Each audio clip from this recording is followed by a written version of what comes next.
Supreme court आईनी bench में जेर समात जजेस सीनियरिटी केस में इस्लामाबाद हाई कोर्ट ट्रांसफर होने वाले तीनों जजेस ने वकील ना करने का फैसला कर लिया। अटॉर्नी जनरल ने अदालत को आगाह किया कि इस्लामाबाद हाई कोर्ट का मुस्तकिल चीफ जस्टिस तैनात नहीं कर रहे।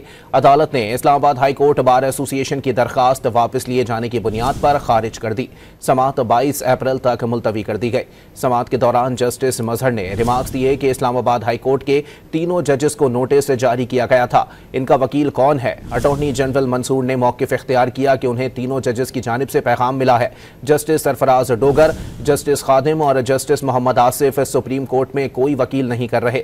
तीनों जजेस ने कहा है कि आईनी बेंच जो भी फैसला करेगा उन्हें कबूल होगा। अटॉर्नी जनरल ने अदालत को बताया कि इस्लामाबाद हाई कोर्ट का मुस्तकिल चीफ जस्टिस नहीं लगा रहे। फिलहाल इस्लामाबाद हाई कोर्ट के चीफ जस्टिस की तकर्री नहीं हो रही। आपको बताएं कि सुप्रीम कोर्ट आईनी बेंच में जेर समात जजेस सीनियरिटी केस में इस्लामाबाद हाई कोर्ट ट्रांसफर होने वाले तीनों जजेस ने वकील ना करने का फैसला कर लिया।